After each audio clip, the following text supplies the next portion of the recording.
Welcome to the MaryLee Herrmann Show. Last week I shared about how I had struggled to post a video on one day because I was so judgmental of everything I'd recorded. There was something wrong with each one of them. Nothing was good enough to share, so I felt. And then fortunately a couple days later I had a breakthrough and I managed to push through it a little bit and posted another video.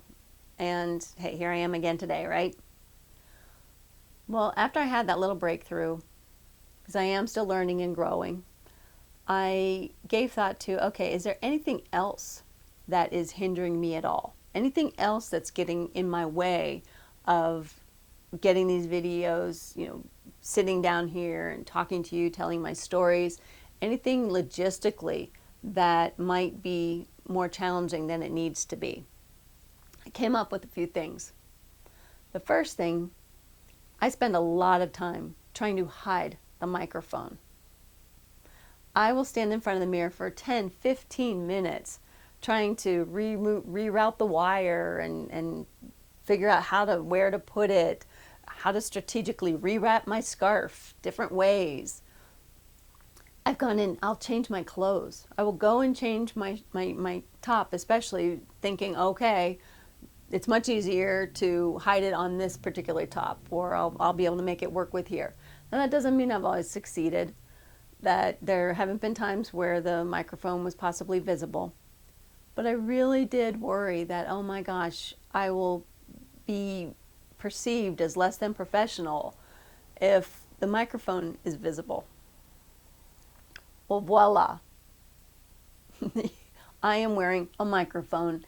And until a studio decides to pick up the MaryLee Herrmann Show and I have a designated sound tech, or until my friend in Denver, Dave, or my sound go-to woman in LA, Lori, perhaps lets me know some tricks and tips on how to hide the microphone, it's going to be visible and I'm going to be okay with that.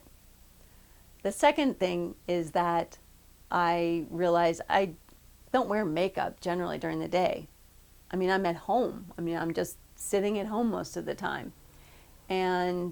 Or I'm outside going for a walk or ice skating or hiking, in which case I'm always wearing sunscreen, but not makeup.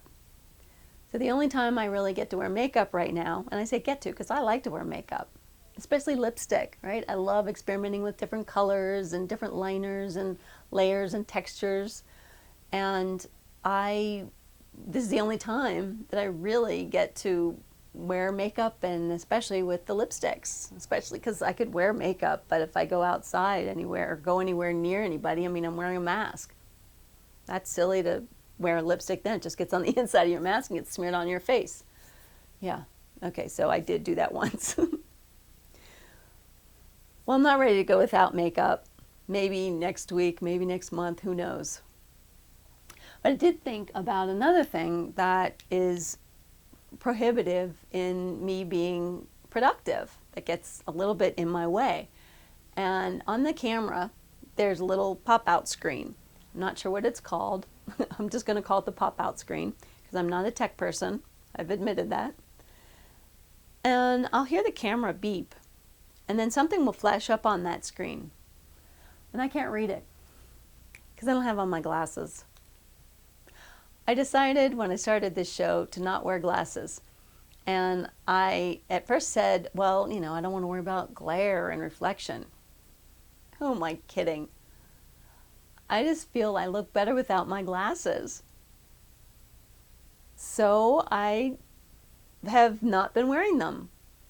And that has been counterproductive in so many ways, because even just when I'm setting up, I do things much more quickly if I have them on. I can read the buttons more easily. I'm not guessing. And I am more efficient. I can see where my framing is. I can see what it says on the screen if my camera beeps at me. Sometimes I'll have notes and just little points about things that I want to make sure I mention. And I can't read them because I don't have my glasses on.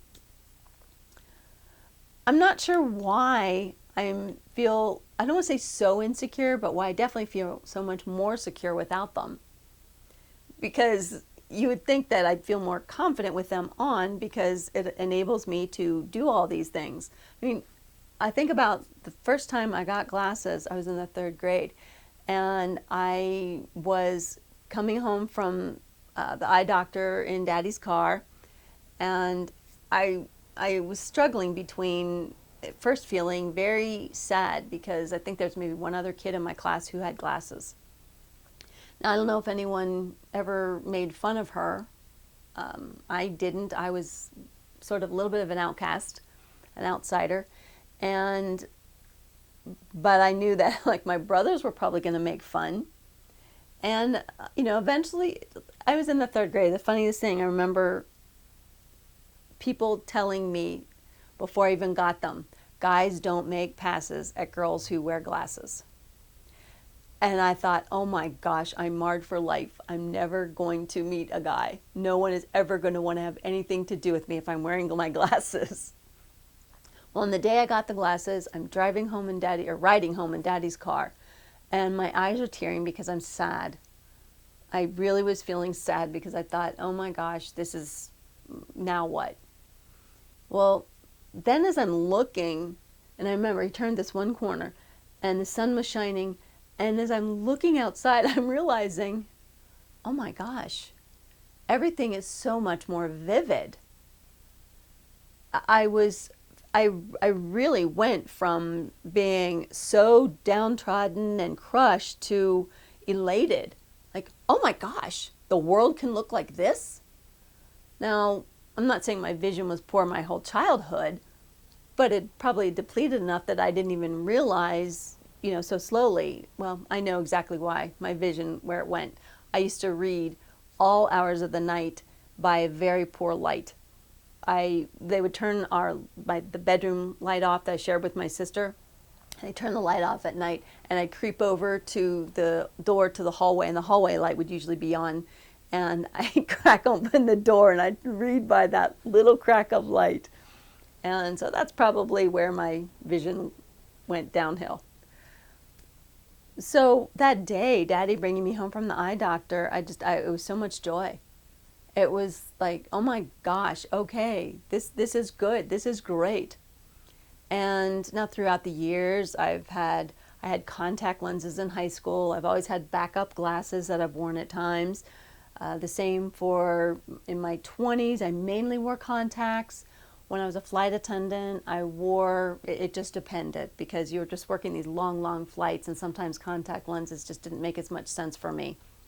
Working like overseas and the air and the airplane. And so then in my late 30s, I got LASIK, and I was like, oh my gosh, this is what a godsend. Well, then about 7 years ago, I had to start wearing glasses again because LASIK doesn't last forever. It doesn't change your vision permanently, and it still can be on the decline. And so I started wearing glasses again, and I've worn them almost every day. Now, I don't wear them usually when I was doing background artist work or if I'm on the stage. I've tried to go without them.